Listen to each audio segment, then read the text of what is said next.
Welcome back, everybody. This is Music Talk with Dave and Mike. I'm Dave. I'm Mike. Howdy, hat. And this week, we are going to do the new CD from Dirty Honey. And it looks like this. Yeah. That's a super cool logo, man. I love the logo. Yeah. I like the lips and all that. Lips. Mm-hmm. It's got the same thing on the CD. CD's got there on, and it's got the tracks on there, which is pretty cool. I really dig the logo. I will say that you don't get a very good cover. This is all you get right here. You get this little piece of cardboard right here. That's it. No opening. You do get their picture though. They got their picture on the back and the names and the tracks and the production and Dirt Records. The singer wears the hat. Yeah, singer got the hat. Yeah. I mean, before we move on, we got to give a shout out though to the viewer that turned us on to this, told us that. John. Yeah. Give a shout out to him, man. Yeah, I did want to say something to John about it. I told him we were going to be working on this, and here it is, John.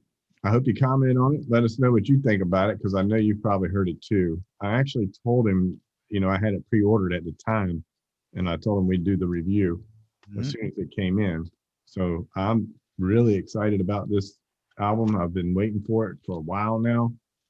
I've been listening to this band for probably, I want to say 6 to 8 months. Their EP was really good, super good. And then they did a live lockdown at the Viper Room. That was pretty cool. I don't know if you've seen that yet.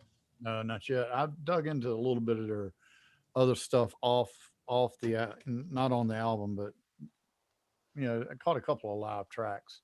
Yeah, they do a lot of cover songs too. I've seen them do some cover stuff. I heard Last Child. Yeah. For a 4-piece band, 3 instrumentalists and a singer, and they pulled it off. And I was pretty impressed. Yeah, I mean the band is superb. I mean, the bass player's name is Justin Smolian. The guitar player is John Nato. Mm-hmm. Mark LaBelle on vocals and Corey Coverstone on drums. Now the bass player actually has a degree in classical guitar. Yeah. So that's pretty impressive. I'll tell you this, the drummer, I looked him up, and the first site that popped up was talking about what a great jazz drummer he was. I'm listening to him play.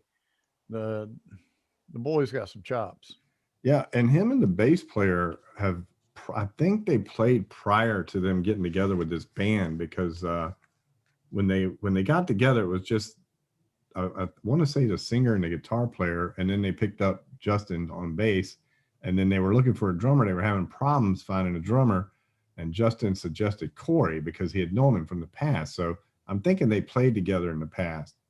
And the way that this album sounds, it sounds like they have played together a lot, because they are a tight rhythm section. Oh yeah. And talking about the drummer, I love the way he goes into different breaks into the songs. I mean, he's got so many fills and so many chops, man. It was pretty, I mean, I was very impressed with him. It's produced by Nick, I don't know how to say his name. I think it's Nick Didia. Huh. And he's done a lot of producing, man. I mean, he's been with he's done stuff with Springsteen, Train, STP, Audioslave, did I think every Pearl Jam album. He's got a list of people he's produced that's crazy, and he's out of Australia. And they were supposed to record this CD in Australia, but then COVID hit. What they did is they went to Henson's studio in LA. Jim Henson from the Muppets. Yep. So they did a thing through there using something called Audio Movers. It's like a Zoom for Pro Tools. So somehow they were recording in a room, and it was sending it over to Australia so he could do all the production and mixing there. I'm not really sure exactly how that works, but I'm sure that's how all these bands are doing stuff now. Well, there's that hub. I forget who builds it, and it's available in Guitar Center and Sweetwater or whatever. Yeah. Where everybody can patch in. It kills the latency, and you can actually play it. I mean, that's how the like you watched Jimmy Fallon and all those late night shows. Their bands were in different places, but they were all playing together. You were Yeah. hearing them play live, and it's one of those remote hubs that they're using. You know? Yeah, a lot of these bands are doing this stuff too. So they like you go on there and see a lot of collaborations that people have been doing on this lockdown stuff. So Mhm. they're all using some kind of device like this. And I think we need to figure out that device so we can start doing it too. Yeah, I got to find a room I can actually play in first. You Yeah. know? That'd be giving me an eviction notice here. Right. Well, I'm gonna say right off the bat, this album, I mean, I loved it, man. I mean, the production was fantastic. The bass sounds so good. I mean, one of the best bass sounds I've heard in a long time.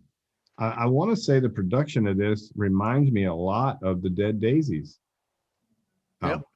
yeah, I mean, because the drums and the bass were so good sounding. yep. I mean, this guy nailed it on those sounds. Probably, like I said, some of the best I've heard for production. Mhm. And I dig into that a lot.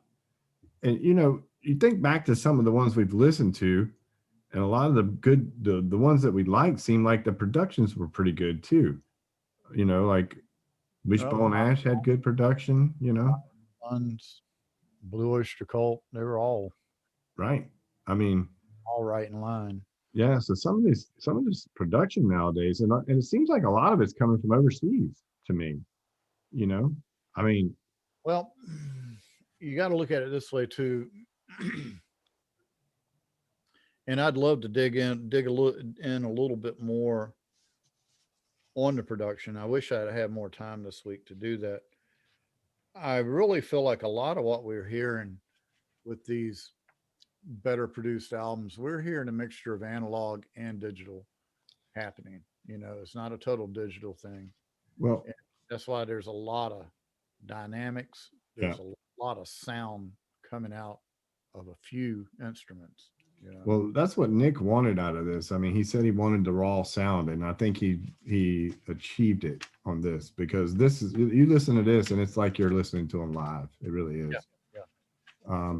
We can go ahead and break down the songs real quick. First one's California Dreamin'.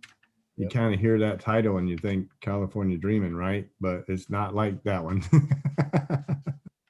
Mammies and daddies. Yeah, right. I mean, because when I first saw the video for this, then I saw it was California Dreamin'. The first thing I thought of was it going to be a remake? Uh-huh. But then obviously, when it starts playing, it's definitely no remake. Great song, great riffs, great vocals, great dynamics. I mean, I loved it the first time I heard it when I saw the video. Like I think it was like 3 months ago or so, they released it, and that's when I really started waiting on this record. So that California Dreaming, great song. The Wire, the second song. I mean, I love the way that they let the drums breathe on that one. Yep. You had that not double bass, but when he was doing those doubles on that bass drum, man, and letting it breathe, it was just Mm-hmm. it was great, Yep. And then you get Tied Up, the third one, which to Oh, me I love it. it reminded me a lot of an Aerosmith. Kind of what it reminded me more, especially at the end. Steve Marriott. I was getting ready to say Humble Pie, man. It was a mix of Aerosmith and Humble Pie. It's like, oh my God. I'm like, wait a minute, that's a young Steve Marriott, Yep, That the guy's a killer vocalist, man. he is, and I like the way that they let him sing by himself a lot, a Yeah. cappella. That band compliments him a lot too. I They could do. tell they're listening to him. Yeah. And he made a comment in one of his interviews that when he's writing the songs with the band, he's listening to John a lot on the guitar to make sure what he does is working with the guitar, because if what he's writing in the vocal line doesn't feel good for John, then he scraps it and starts all over, which I thought was really cool. So I mean, they're all on hand there together writing, and I think that's great. Then the fourth one you come up with is Take My Hand, and that to me it's not a ripoff, but it reminded me a lot of Audio Slave's Cochise. Yeah. It was definitely had that Audio Slave feel about it. Well, there's also all through every one of these songs. I'm telling you, there's so many different elements. But I heard a taste of Zeppelin, Yeah. a lot of them. Yeah. And Take Also My heard, Hand does have that Zeppelin sound as well. Yeah. also, with these songs, oh my God, I mean, I could go all over the map, Yeah. like, well, you jump down Gypsy. Yeah. That's the Yeah, next one. Yeah. yeah, that one popped, and then No Warning. I swear to God, Paul Rogers could have sang that. Yeah. Bad Company, or back in the days of Free. And the thing about this, man, and I'm going to jump back to Gypsy real quick. When they were doing that chorus, and he's doing that, I'm on the run, living like a gypsy. Yeah, And the music is playing that. I want to say it's probably an E, but then he gets to the third line where he says, "I've heard that line 100 times." He drops it down and augments that chord. hmm, And it's only done because the vocal is creating that augmentation in the chord. They're still playing the same stuff. And right. just the way he drops his vocal line down, to me, I was like, man, I couldn't believe, because I'm listening to it and I'm like, wow, that was super cool. He does it the first two times. The last time he does a little variation of it, but the first two times you can definitely hear that augmented chord there that he creates with the vocal line. And I was like, this is a real singer, right? Yep. I mean, and Well, every one of these songs, I mean, he is himself, but he doesn't sing them the same. no, Unlike last week, where every song was exactly the same, um, which, by the way, everybody seemed to not agree with us very much. I mean, at least a handful of people, but that's fine. Whatever. I'm not even going to argue with them about it, anyways. But anyway, so then we get to the No Warning. We knew last week was coming, man, right? I mean, but yeah, whatever. So No Warning, that was a great song. I mean, and even the words in these, I mean, this is straight rock and roll, man. I yeah. mean, there's not, No Warning and The Morning, both of those, they reminded me a lot of AC/DC. They had that straight in your face rock, you know what I mean? They had that heavy bass. And I mean, I was just enjoying it, man. I'm trying to remember which song it was that I was listening to. It must have been Gypsy, or maybe Take My Hand. But one of those two songs reminded me a lot of Trapeze. Mhm. I mean, the staccato way they were approaching it musically, it was just, I mean, my God. I hear a lot of Glenn Hughes in this guy's voice Yeah, anyway, yeah. So I mean, Trapeze is not far off on, any one of these songs. Well, that's true, but I mean, Trapeze was known as doing that real staccato, Yeah, jumpy, funky sounding rock, and they had that going on there in that one song. I can't remember which song it was. Maybe it was Gypsy. I think it was Gypsy, yeah, because they had that little boogie type going, that Right. boogie stuff, yeah. And that was really cool. And I think The Warning was the one that had that straight drive and that boom boom bass, that boom boom boom boom. Right. And then The Yeah, Morning, yeah, and on No Warning, I heard Paul Rogers all over it. I'm telling you, and yeah, I'm not talking about the Bad Company Paul. I'm talking about the free Paul Rogers. right, when he was really letting it belt. Right. Yeah. Yeah, and then The Morning was a great song. And number 8, Another Last Time, which is the last song on the CD. It Mhm. sounded a lot like Soul Shine from the Allman Brothers, Only better. Warren Haynes. Only better. I I mean, listen, and I'm glad you brought up Soul Shine. I thought that too when I heard it. But I was listening to Soul Shine the other day with my earbuds. And I'm gonna tell you what, that's some of the worst drum tracks I've ever heard in my life. it depends on what version you hear. So sloppy. I mean, Are you talking about the Allman Brothers version? yeah, Yeah, you got to Greg, listen to Warren Greg Haynes version. with Greg Allman's version. Yeah, if you listen to Warren Haynes version later on, like on the Deepest End live and stuff, it's so much better. It's better than what they did with the Allman Brothers. But